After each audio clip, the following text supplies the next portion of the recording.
All right, good evening, and welcome in. This is your war report for March 20th, 2026. This is coverage of the American Israeli Iranian war. And today I'm going to do something a little bit different. I want to share with you a video of this guy that I've been following since the war started. His name is Dr. Jang, but he's on YouTube, and I'll definitely provide a link to his professor, not doctor. But this guy has been making some predictions on this war, or he made some predictions on this war, how the outcome of this war was going to be. And he's got some fascinating things to say. Here we go. Instead, its real objective is to make continued involvement so costly, and what we are witnessing right now is essentially a masterclass in asymmetric warfare. Iran is not trying to defeat the United States in a traditional military sense. Instead, its real objective is to make continued involvement so costly and chaotic that the United States is eventually forced to step back, thoughtful. At the same time, by fueling instability across the region, Iran is strengthening unity at home, rallying its population around a shared external threat. From a game theory perspective, this creates a serious dilemma for the United States. There is no single leadership structure to target because authority is spread out. Decision-making is decentralized, making Iran's next move difficult to predict, and negotiation becomes nearly impossible. Remember, because the initial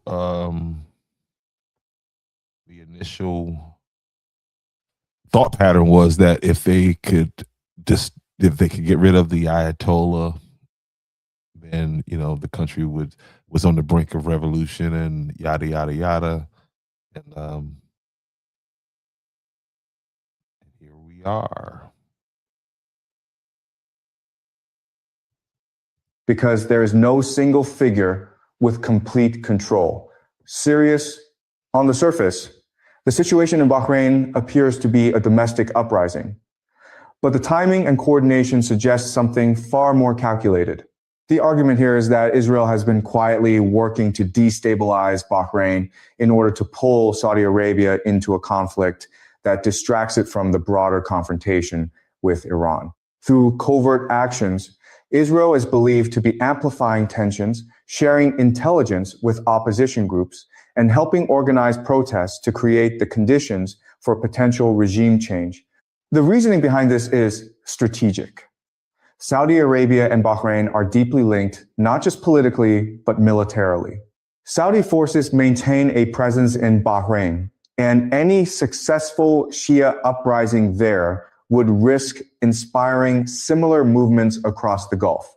Because of this, Saudi Arabia cannot afford to stand aside. It is compelled to intervene, sending troops into Bahrain to contain the unrest. This response forces Saudi Arabia to redirect military power, intelligence capabilities, and political focus toward Bahrain. And while Saudi attention is fixed on this crisis, it becomes less focused on Iran. That is where the trap is set. The moment Saudi Arabia becomes deeply involved in Bahrain, Iran gains an opportunity to escalate elsewhere. As Saudi forces commit in significant numbers, Iran can justify striking back, potentially targeting Saudi oil infrastructure with precision. I mean, we're almost at this point now because, like he was saying about the sabotage, the potential sabotage, we're at this point right now because, like I talked about last night, they've escalated this conflict into attacking economic and infrastructure, like the largest gas field that was attacked.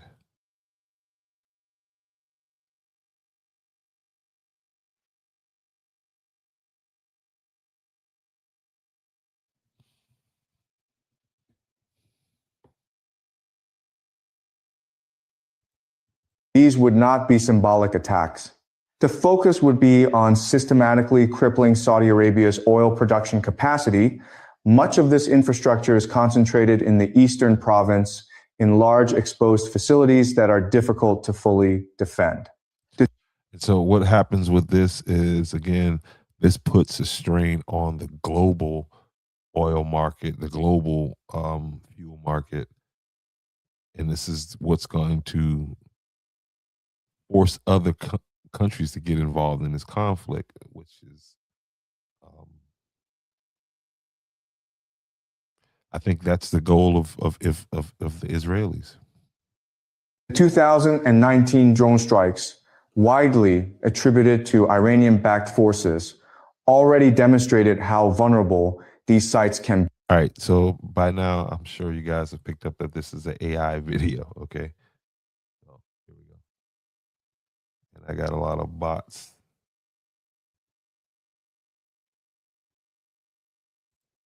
B, temporarily cutting Saudi oil output in half. That incident served as a warning. In a full-scale conflict, the damage would likely be far more severe, shifting from disruption to outright destruction. Such a scenario could represent one of the most serious military setbacks for the United States in decades, potentially even surpassing the scale and strat of collapse seen in Vietnam.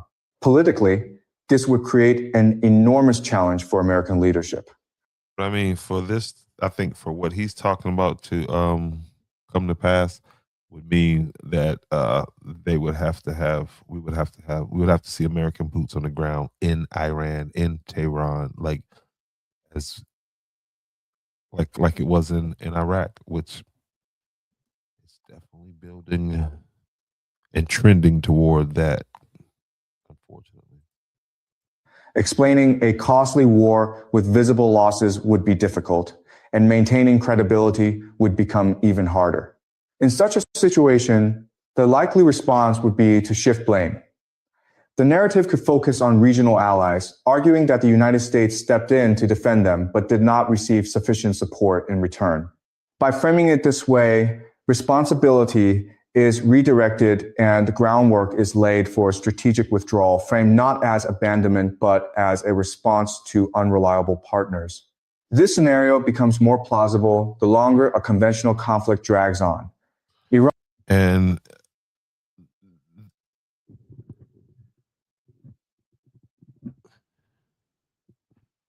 Trump said something.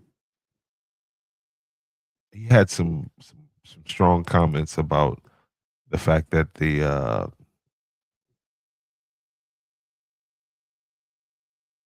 Israelis attacked the gas fields, Iranian gas fields, and I don't know. I don't think he's looking for a way to get out of this conflict. You know, maybe he's a Zionist too. And I know a lot of you guys hear that word. Do a little research and figure out what it means when these people call themselves Zionists, and what is their goal? Like, you know, you go to church every Sunday because you want to make it to heaven. You know what I mean? You want to meet baby Jesus, go through the pearly gates and all that other business. But what do Zionists want? What are they trying to do? Do they believe in Jesus?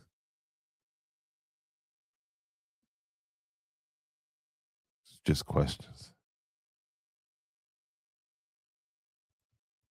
Iran has consistently stated that it does not seek nuclear weapons, maintaining that its program is peaceful. However, from a strategic standpoint, nuclear deterrence remains the strongest guarantee of regime survival when facing a powerful adversary. In other words, in order to keep America off your ass and Israel off your ass, the best deterrent seems to be to have a nuclear weapon. But Iran has consistently said for the last 40 years, I know, that they haven't, and they've been being bombed as if they've been 2 weeks away from having one. Historical examples reinforce this logic. Countries that developed nuclear weapons have avoided invasion, while those that gave them up or never acquired them have faced severe consequences. All right, case in point, Muammar Gaddafi. Whenever Muammar Gaddafi was like, "All right, guys, I quit. I'm not trying to make a nuke anymore. I'm coming to the table." Um, the things he got for that was that he was overthrown and brutally murdered by his people. And so you got other dictators in that region that see exactly what happened to Muammar Gaddafi. That's what history teaches.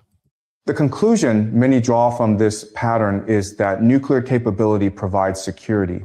At some stage in a prolonged conflict, especially if US forces suffer heavy losses and regional alliances begin to weaken, Iran may decide to accelerate its nuclear program, and it would likely not act alone. Support from countries and that's the key, because if countries are hurt from what Israel and America are doing right now, because a lot of that gas, that natural gas that I was talking about, is supplies a big part of Europe and Asia, and so some of these countries may feel compelled to help Iran develop a nuclear bomb in order to not face these kind of issues moving forward. Like Russia and North Korea could significantly speed up the process. For Russia, a nuclear-armed Iran complicates US strategy and creates a stronger counterbalance to Western influence. For North Korea, assisting Iran demonstrates the reach of its nuclear expertise while also spreading US attention across multiple threats. In this scenario, technical experts and resources could be transferred.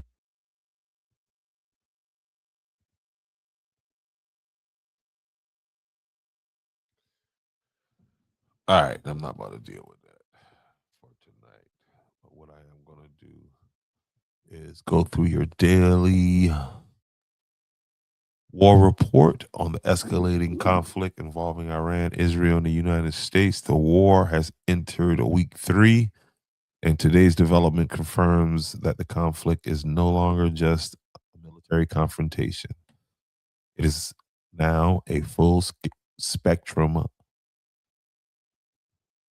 war, hitting military targets, leadership, and increasingly the global energy system. Over the last 24 hours, the intense airstrikes have continued inside Iran, with the U.S. and Israeli forces targeting what officials describe as missile infrastructure. The whole country must be a damn missile infrastructure. I mean, how much command centers and remaining strategic assets? At the same time, Iran has responded with another wave of missiles and drone attacks on Israel, with sirens reported across multiple cities, including areas near Tel Aviv and central Israel. Israel's air defense systems continue to intercept many of these threats. I say many, not all, but some missiles are getting through, causing damage to infrastructure and raising concerns about sustained pressure on Israeli defense.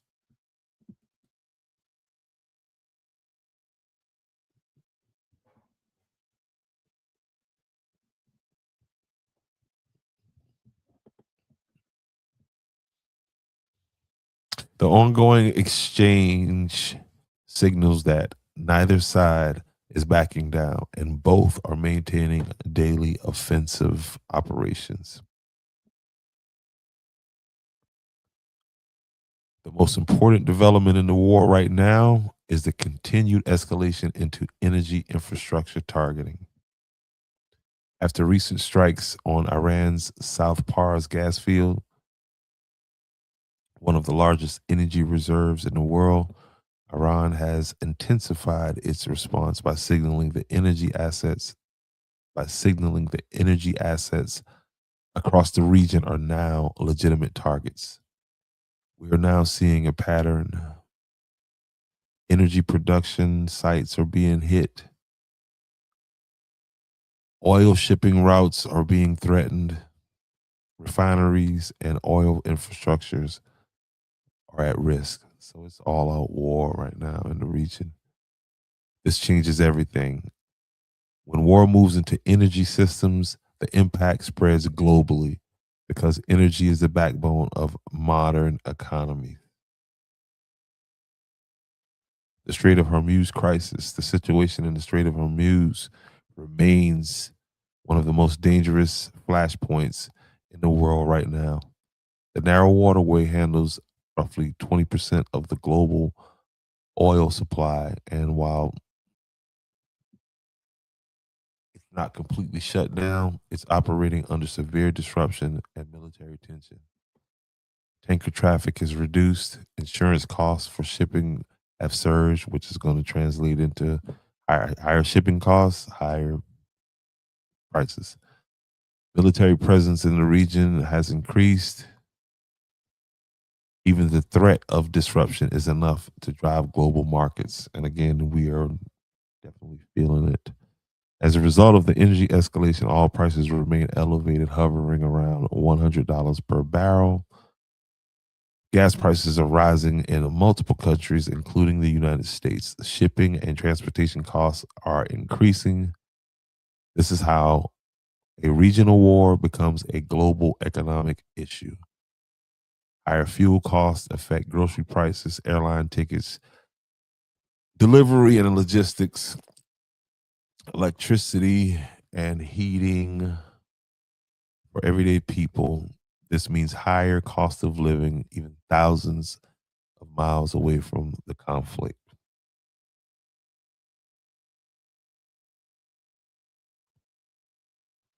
Another key concern today is the risk of regional expansion. Iran backed groups remain active in Lebanon and surrounding areas. U.S. bases in the Gulf region are on heightened alert. International pressure is building for de escalation. International pressure is building for de escalation. But so far, neither side has shown any signs of stepping back. Strategically,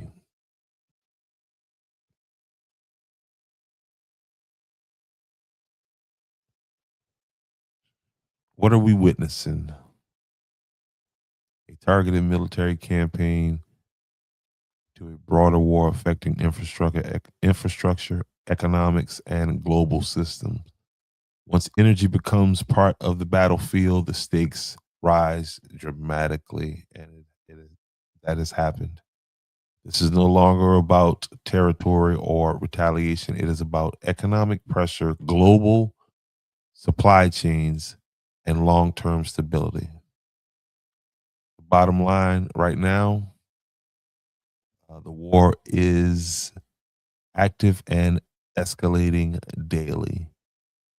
Energy infrastructure is now a central target. Global markets are reacting. Yeah, I can tell you that. And the risk of wider conflict remains high because, again, as that pressure starts to build on these other countries, because right now everybody's telling Trump, man, let's get your ass up out of there. Just don't do this again. Don't do this. If Israel, wants to survive, is going to have to do this on his own.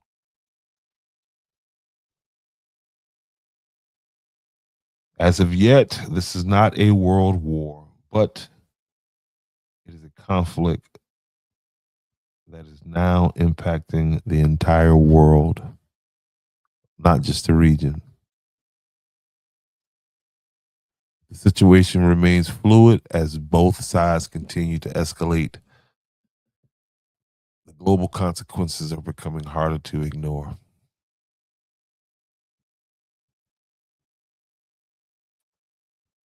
And that is your war report for March 20th, 2022.